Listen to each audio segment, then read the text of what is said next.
The issue of involvement of women in Nigerian politics, either through their own willful participation in the electoral process or through what has come to be known as affirmative action, assumed greater significance after the publication of President Tinubu's list of ministers designate.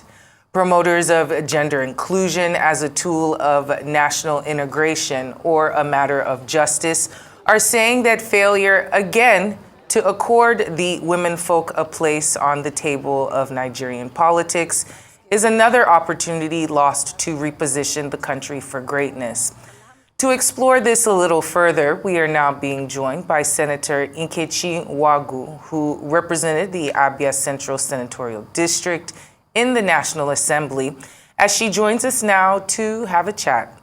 Thank you for joining us and welcome to Newsday.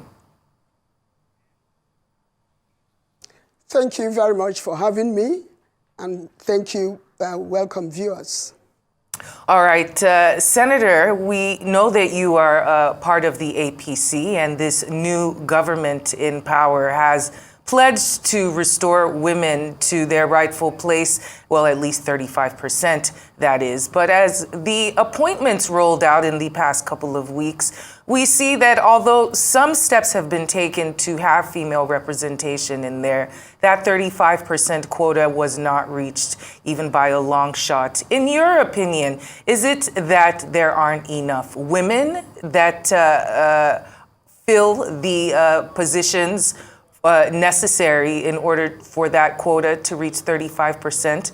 Or are we as a people, and especially those within the ruling class, not yet culturally, socially, and just generally adept to having women around them, having women with a voice and a presence be represented around them? Is there still a bit of discomfort there, or are we just misinterpreting things? Oh, thank you very much. On the contrary, I think the journey of 1,000 miles will always start with a step. The action of Mr. President should be commended. You know, having given us these women with able capacity and capability, women of substance, 6 women as we have it now, I think it's a journey that has started in the positive way. I want to use this medium to thank Mr. President Ahmed Bola Tinubu, our able president. He said it and he's doing it. He said there's definitely going to be inclusion of women, not only at the first shot, which is the ministerial, his cabinet. I believe it will throttle down the line in the boards, in parastatals, in agencies, in other walks of lives. He's conscious about it. He's conscious about the short change over the years, and he has started very well. I also want to use this medium to congratulate our able women who made it in the first 46 to come amongst the first 6 women. It's a laudable thing, and they should be congratulated.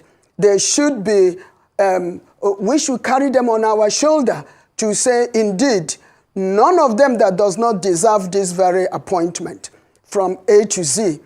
From the names, if you Google their profile, you would see that it wasn't a mistake whatsoever. These were round pegs going to fit into the round holes. So Mr. President has started, as I said earlier, the journey of 1,000 miles will always start with a single step. This is his first shot. He's going to do a lot more. I am convinced that all that he put in his Hope Renewed agenda and now Hope Renewed initiative, they are going to manifest. Women are going to benefit exceedingly in this very administration, the APC administration led by President Ahmed Bola Tinubu. Now, Senator, if you are congratulating the president for having just 7 women on his ministerial list, isn't that a disservice to women? Are we not reaffirming the patriarchal nature, of politics in Nigeria? Some gender advocates and women groups believe that the president's failure to include more women, on the list of his ministers designate is an indication that he cannot be trusted to keep his word and that his government will not be inclusive. How would you react to that? Contrary to not being trusted, I think we can trust him the more now. For instance, most of these women that were nominated, Barrister Dr. Doris Uzoka from Imo State, there is no other nominee from Imo State. Right Honorable Barrister Nkechi nominated to represent Abia State. There is no other nominee from that state. And many other states. I think it is a laudable thing. I think we should commend Mr. President because let me tell you, there are equally, when we talk about affirmative gender issue, the 35%, that does not mean to the exclusion of our male folks. It takes two to tango. We all, both the male and the female, we all worked to see the emergence of our political party ably led by Mr. President. But the first shot, as enshrined in the Constitution, I think he has tried. I am sure if he had done the other way around, it would be the same people who are saying it's not enough. They would say that he has flooded his cabinet with women. I said earlier, it's not going to be the end. A journey of 1,000 miles will always start with a single step. All of us are still waiting to be appointed in one way, in one place or the other. I mean, women, So I can see good things coming our way with the women. Having given us this number as we speak today, I think we should be grateful. We should be appreciative. And however, we will not go home sleeping because it's not enough and it's not the end. You know that we have a population made up of male and female. And you cannot wish away the men, and I will not wish away the men. I think he has started on a good step. I would ask my sisters who were not chosen that there are still many, many good things out there for all of us, for good women and good men. I think President Ahmed Bola Tinubu has started on the right footing, and I congratulate him. I congratulate the women that have emerged, and I put them in my prayers that they will definitely deliver, as I know they will. From A to Z of the women, I know them. And I know that they have the capacity. They can do they can fit in any ministry where they will be assigned to. I have no doubt that these women are A-class and they will do well. So it's not the end. Ministerial appointment is just the first one. There are over 500 parastatals and agencies. Women will be there. Women will be there, and there's so many others. There will be ambassadorial positions. Women will be there.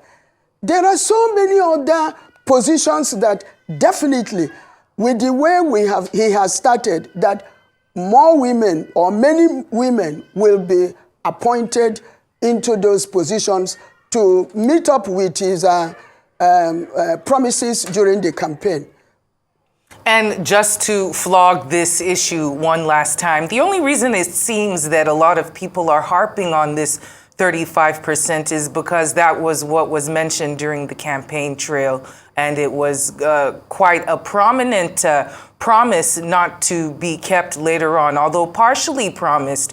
It just seems a little bit of a pinch in the face when people tell us to at least be grateful. And of course, many are grateful, but at the same time, we do know that the way things happen in this country, promises are made and not necessarily kept for whatever reason. But let me move on. There is this saying or a joke, what have you, that if more women were in power positions around the world, there would be less wars. Seeing as, well, whether or not that is true, seeing as what is going on in the world right now and those who are at the center of a lot of the aggravation, how could you speak to us on how important female representation is, especially the female opinion, and instead of just having substantial female representation as opposed to just figureheads or quota fillers or people who look good and have been loyal to the cause? How important is it for them to actually have a voice and have a solid seat at the table rather than just marking calendar? I agree with you once again. I've always been an advocate of bring them early. From, let me say, from houses of assembly to National Assembly comprising the House of Representatives and the Senate, and now the Cabinet, that there should be a lot more female voices. Do you know why? They said, train a woman and you train a nation. When you give a woman a responsibility or a position of responsibility, I can assure you that the way this responsibility will be executed, will be managed, will be walked into, will definitely be different. I've always also said that I had wished that by this time in the life of Nigeria, almost 63 years since we got independence, the time has come when a woman should emerge as governor of a state, being given the headship of the governance of any state. I'm not saying deputy is not good. It is quite good. But giving a woman the #1 seat of a state, it's not as if we do not have good women who have matured experientially, academically, age-wise, and otherwise to be able to be given that mantle of leadership. It hasn't happened 63 years, but some of us are still very hopeful because they said the taste of a pudding is in the eating. We have seen how cases of corruption, misgovernance, and so on and so forth. The level of poverty keeps rising. We are hoping that in this very administration, there will be a difference. If you give a woman proper, accountable position, we have to try that. It's only when we have tried that, we will know, we will be able to determine the difference. But it hasn't happened. But we are saying that this journey of 1,000 miles will always start with a step. I'm hoping that even at big party levels, that women should, some good women should be able to emerge as national chairman of a party, national secretary of a good big party, where policies of who goes and who doesn't go emanate from. When we begin to look inwards into these areas, I can assure you that many more women will be able to emerge, many more women will be able to be at the legislature where they can take on certain issues that affects families and homes. The men do that, but they do not have the same level of sentiment as women do have when they are given such positions of such responsibility. It hasn't happened in Nigeria, but we are hoping that it will happen someday. I am optimistic. And the present administration has shown us that it can be done. He did it. Those women that emerged, most of them were directly nominated due to their assessed capacity and capability. And if you look at their profiles, you will see that there was no mistake whatsoever. Now, earlier you talked about not freezing out the men, saying that during the campaigns, both men and women, worked for the emergence of this present administration. So I'm wondering, does that lead credence to criticism that the ministerial list looks more like a compensation list for those who supported the president during the campaigns and is not really about competence and capacity? No, far from that again. It's definitely not a compensation list. Every person, as I have perused all, I can attest, even those of them that were former governors, look at their performances in their states. So it is not a compensation list.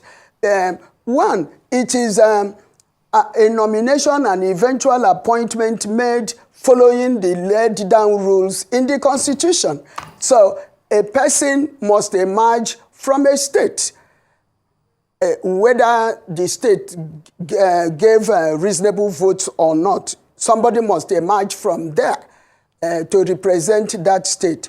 But cabinet position is a position, members are nominated and appointed to assist Mr. President in discharge of his duties as the #1 citizen of this country.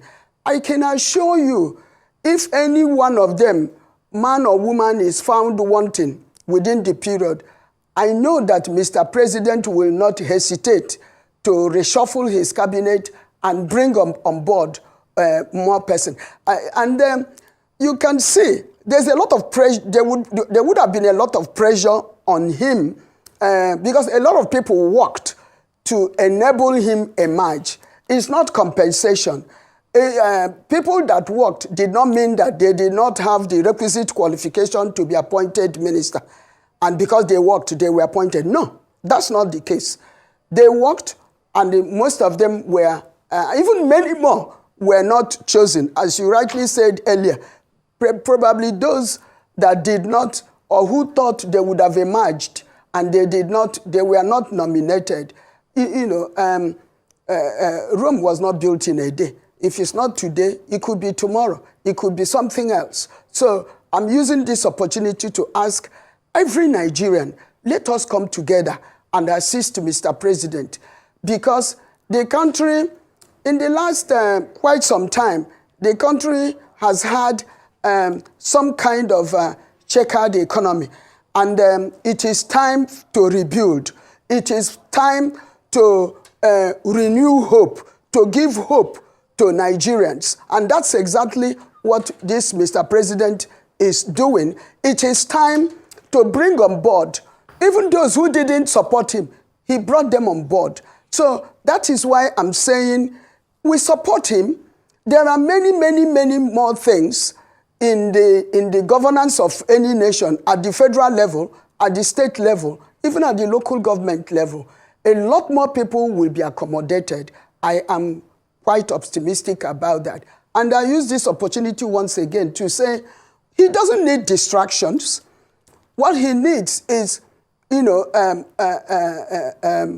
advice that can bring food to the table, that can give people hope that good things are on the way for this nation. We have no other nation other than this.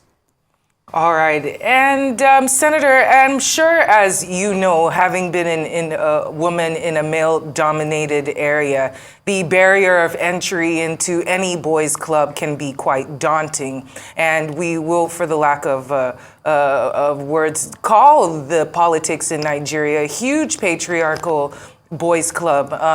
Despite how many women managed to get into it. And we know within the technocrat and professional sector, there are certainly women that are in there that are dominating within male-dominated fields. But we also know that those women usually have commonality, whether they're personality types, whether they're connections. We know that they have a similar type of personality that allows them to thrive in that somewhat hostile male environment.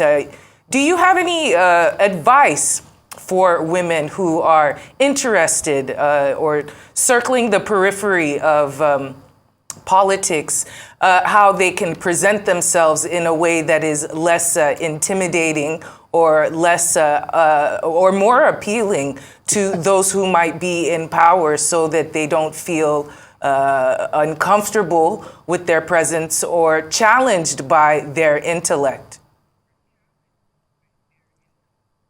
Yes, thank you very much. My advice to the upcoming women who are interested in politics is to know that it is not an a la carte profession or career. It's not. It is something, it is homegrown. You can't be in Abuja, the capital of Nigeria. You can't live permanently here and expect to be elected or voted in your home state. You have to be a home girl. You have to be down there. You have to be back home. You have to follow the men, whatever good they are doing. Some of us have done it. Some of us have been in National Assembly, in the House of Representatives, and 2 times in the Senate. And some of us have been a pro-chancellor of a university dominated by male, and I was their chairman of the governing board. And you have to be humble. And you have to know that, yes, you are in what the culture terms a man's world, but you can survive in that man's world. I was chairman Senate Committee on Banking for 4 years. I was, out of 11 people, there were only 2 women, myself as the chairman and another woman. The rest were big men. I was chairman Senate Committee on Gas Resources. It's a male-dominated area. And I chaired that committee for 4 years. I'm a banker by profession.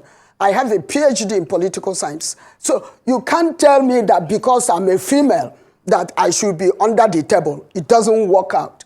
And by the time you showcase your God-given intellectual prowess, they will know that you are not a kitchen woman. Kitchen women are good. I'm not saying they are wrong.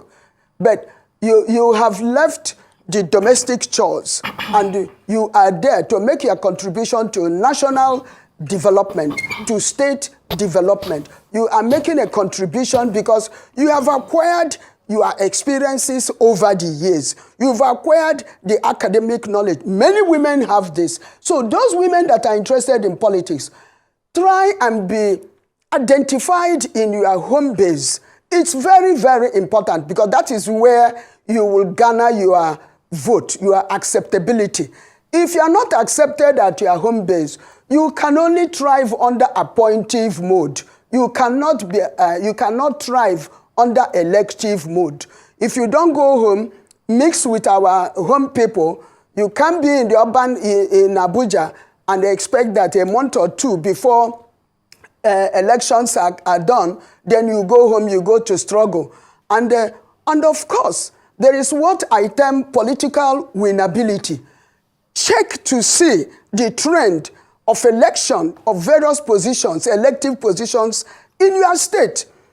It's not if it is a federal constituency that one federal constituency has gone, maybe has been there for the past 20 years. You as a new person, you can't come in to say you want to contest the same position from that same local government. It won't work. They will rather vote in the person who has been there many times than voting a new person.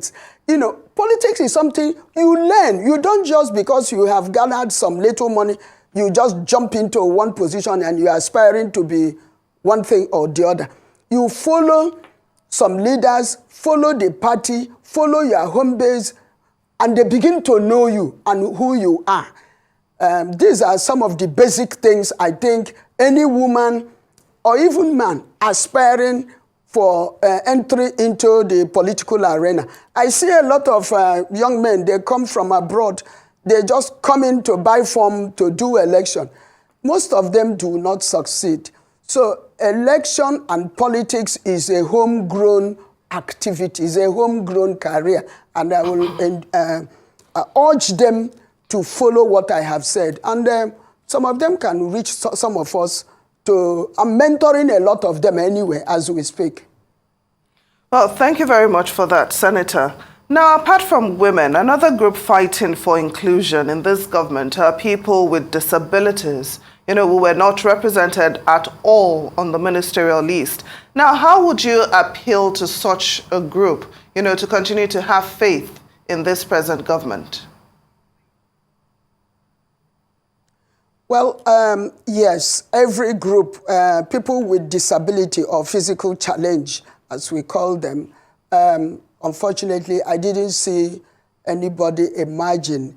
There is a constitutional constraint. I am sure if we had many more numbers to appoint, I'm sure Mr. President would have looked into that. If they did not go into this first batch, who knows, in an 8-year tenure, he might see some of them that have the capacity and capability and then appoint them. It's not being appointed in this first 46 or 48 does not mean that they will not be appointed. I will ask them to be hopeful. I will encourage them to remain resolute and remain prominent, remain visible, because you don't just give up because you were not appointed immediately. That's my advice. Rome was not built in a day. What you did not get today, you can get tomorrow. Be visible, be focused, and of course be prayerful that the good Lord will make them to remember you. That's my advice to them. Let them be there. If not ministerial, they can be in boards. They can be in boards at various levels of boards, parastatals, and agencies. There are still many positions to be filled as we speak. Well, we will certainly look forward to seeing more women, more individuals that represent the disability community and such in the upcoming appointments. Thank you so much for having this discussion with us, Senator Nkechi Nwaogu.